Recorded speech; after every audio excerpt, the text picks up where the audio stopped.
same pero iba dito sa 106.7 Energy FM Pangga. Huwag mo sabihing radyo, sabihin mo good morning Luzon, Visayas at Mindanao Metro and Mega Manila. Siyempre good morning din sa napakaganda, napaka-sexy DJ Lindsay. Good morning. Good morning sa nag-iisang baby Toby na ang daming kinakamot ngayon. Ang kati kasi. Bakit ang dami mong pula-pula sa katawan?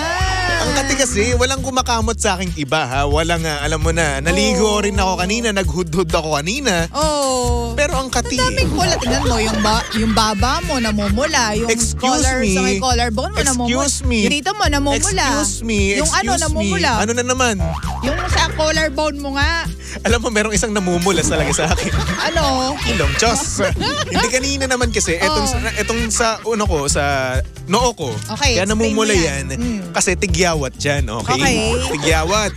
Tapos dito naman sa baba ko, ang namumula na yan, ayan ha. Ano? Kung nakikita nyo sa Facebook Live, no? Pang shave. And etong aking baba na ito ay meron talagang pula dyan. Permanent.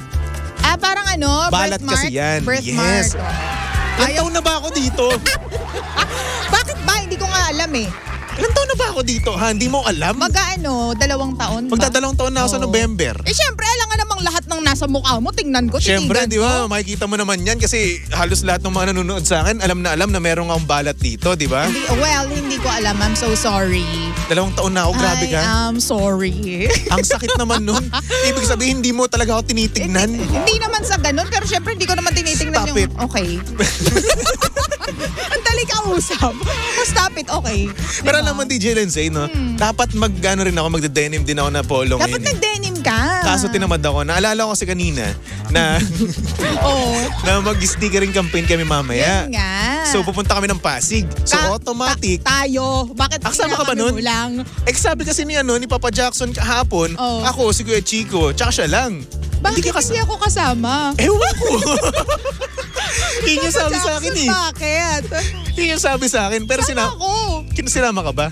Hindi, kasi hindi pa ulit ako nakakasama sa stickering. Yun yung sabi sa akin eh. Tsaka magbibenta ako dyan ng Lindsay mo. Totoo. Ako, sinabi ko lang naman kung ano yung nasabi sa akin kahapon. So, naisip ko na, baka may gagawin na itong si DJ Lindsay. Sige. Gusto sana kitang kasama para nga naman mamaya, di ba, kapag pauwi na, merong maghahatid sa akin. Siyempre. Hindi nga totoo kasi ilang beses na ako hindi nakasama sa stickering, di ba?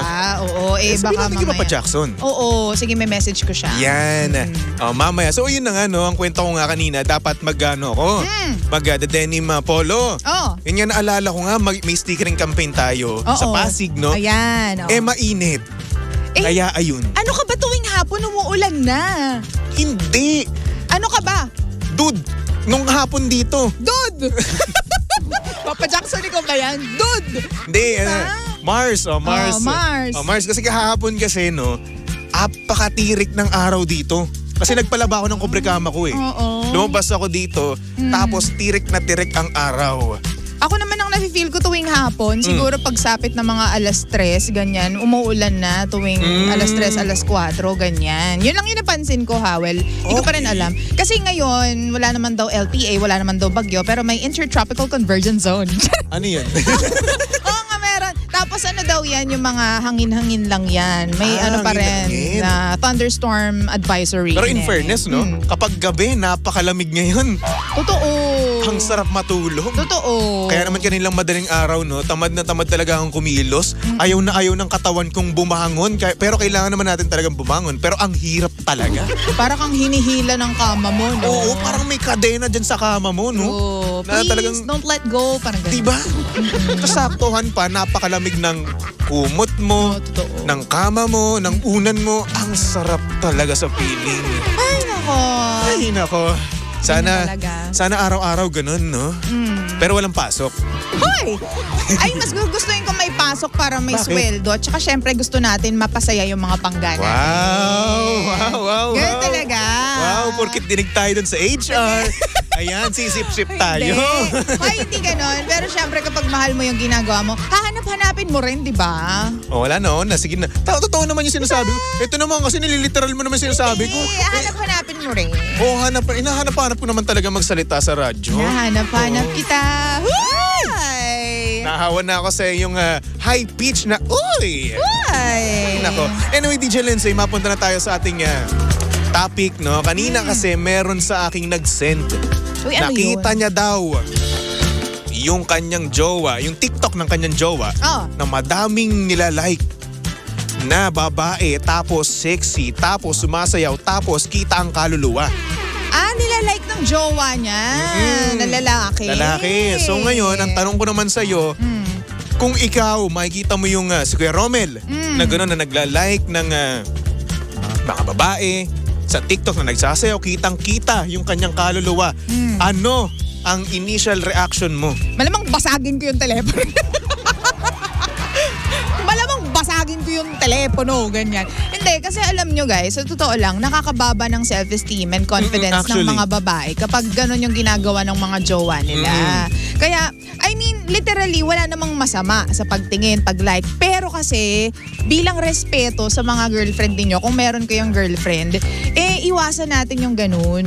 Tama ka dyan. Kasi yung merely liking and watching and staring dun sa model na yan or dun sa influencer na nagsasayaw na yan, parang sinasabi mo na mas gusto ko to or mas na-appreciate ko to. Yes. Nandito naman yung girlfriend mo, nandito naman yung jowa mo. Alam ba yung message sender natin kanina, DJ Lindsay? Ang sinabi niya dun sa dulo sa akin, hindi ba sapat yung naibibigay ko sa kanya? Ayun, or hindi pa ba ako enough? Ito, hindi pa ba enough to? Yes. At bakit mo pa kailangan tumingin ng iba at mag-like pa ng iba? Siyempre yung like na yun, puso yun, di ba? Masakit kasi. Di ba, minsan kasi sa Facebook kasi kapag like lang din talaga yun, di ba? Like lang siya.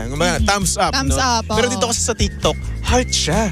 Pero meron bang ibang option sa TikTok? Wala. Wala. Heart Yun kasi yung yun kasi yung tawag dito, representation ng like sa TikTok, which is heart.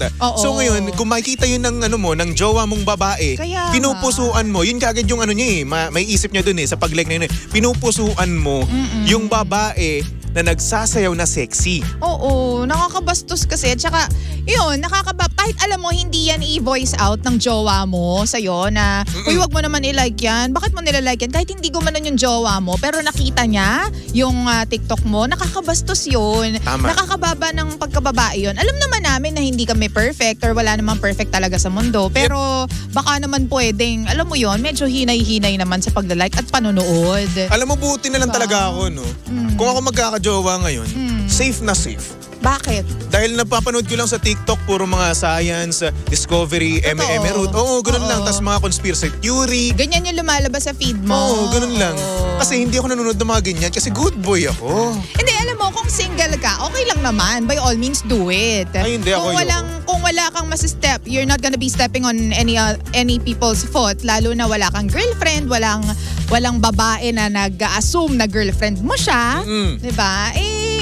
Di okay lang yun, mag-like ka, mag-follow ka, mag-comment ka, makipag-usap ka sa mga influencer. Okay lang yun. Pero kapag may jowa ka, respeto. Well, ako hindi kasi ako ganun eh. Edi good for you. As in, kahit nung may jowa ka, hindi ka ganun. Oo. Kasi ako mas gusto. Hindi ganun talaga si Toby. Sa totoo lang, sa pagkakakilala ko sa'yo, hindi ganun si Toby. Yung kasi may mga lalaking ganyan yung laging parang buntot ng mga babae. Yung kulang na lang talaga, puntahan yung mga babaeng nagsasayaw na yun. Diba? Pero si Toby hindi siya ganyan. At may mga lalaki din naman na hindi ganyan. Oo. Alam nyo ba mga pangga, hindi ko po binayaran si DJ Lindsay para sabihin yan. Promise, hindi talaga. Oo. Kasi minsan dead kid siya eh. Kadalasan yun. Oo. Wala siyang buhay na bata. Wala siyang reaksyon, wala siyang emosyon. Kasi mas gusto kasi yung pinapanood ko, yung interesting talaga. Totoo. Yung may matutunan ako. Like for example, may natutunan nga ako nitong mga nakaraan eh. Oo. Na kapag daw nagka-COVID ka, meron daw parang side effect na mangyayari sa'yo. Oo. Na kung saan meron ka daw maaamoy at malalasahan. Which is yun yung nangyayari sa akin ngayon. Na hindi mo pa nalalasahan at naaamoy before? Before COVID. Oh, so Ganun parang pala merong yun. may lilitaw na lasa at amoy na magiging Yun yung mainstay ko, sa yun yung na naranasan ko ngayon, which is totoo. Pero ang mangyayari daw nun, magtatagal daw yun ng years or months, mga ganun. So siguro mga years na yan.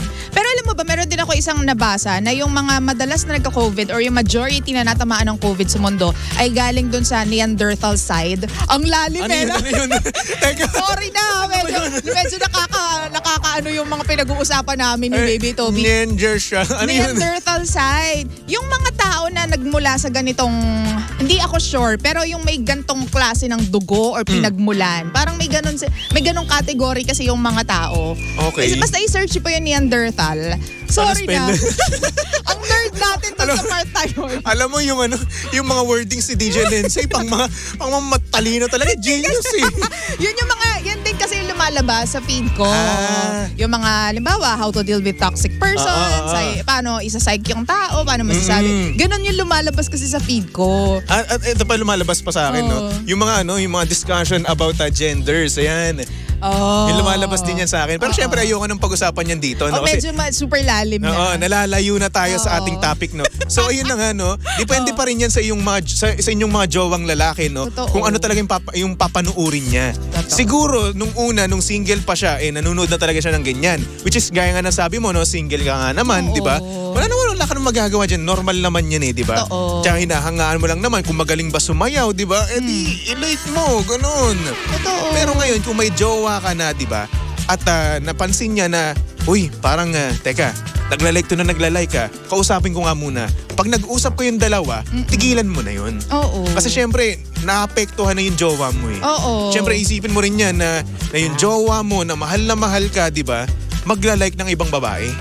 Oo. Tapos, ano mangyayari dun sa girlfriend mo, di ba? Di bababa yung yung self-confidence niya. Oo, self-esteem. tama. Di ba? At mapapaisip din siya na, enough ba ako? Oy, totoo yan. Tsaka, hindi pa ba sapat kung ano yung meron ako, di ba? Totoo. Ang pangit naman nun at ang hirap naman nun at ang sakit naman nun sa iyong girlfriend mismo. At saka, Baby Toby, what if yung girlfriend mo naman ang mag-like at manood ng mga lalaki nagsasayaw? Kasi yung mga lalaki ngayon, pa-cute na rin Tama, hindi lang pa-cute, pabakat na rin ngayon. Sorry, hindi pa ako nakakakita ng... Yung mga pa-cute lang yung nakikita ko. Ay, mga pa-cute. Meron rin pabakat. Oo. So what if yung girlfriend mo naman yung maging ganon? How would you feel? Diba? Paano ka magre-react? Alam mo, kung ako tatanungin mo, kung yung magiging girlfriend ko ay ganyan, ano ko sisipain ko yan? At saka nakakatakot, di ba, kapag ganyan yung partner mo? Kasi parang walking red flag yan eh. Para sa akin lang yung tipong madalas mag-TikTok, madalas mag-like, at mag-heart sa TikTok, madalas mag-heart sa TikTok, tapos madalas mag-follow sa mga nagsasayaw na babaeng nakalabas na yung mga bomba nila. Tapos kapag hindi pinapakita sa'yo yung messages doon sa TikTok or nagbubura ng messages, naku, sinasabi ko sa'yo, back up ka na dyan. I'm sorry, pero masasaktan ka dyan sa jowa mo na yan. Diba? Anyway. Diba? Oo, totoo nga naman yun. Oo. Pero syempre, sige, tama ka na.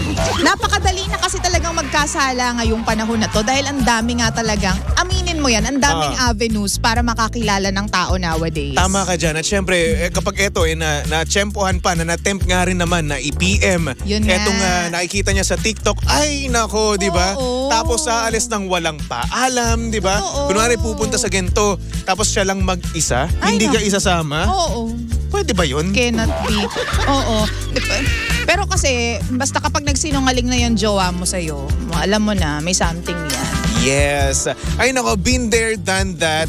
True. Aking pinagsinungalingan na, just disclaimer lang, hindi po ako yung nagsisinungaling, ako po yung pinagsinungalingan, okay? Okay. Anyway, DJ Lindsay, maraming salamat sa iyong insight about this. Thank you so much. At syempre mga susunod na ang napakaganda, napaka-sexy DJ Lindsay. Grabe sa pagtalon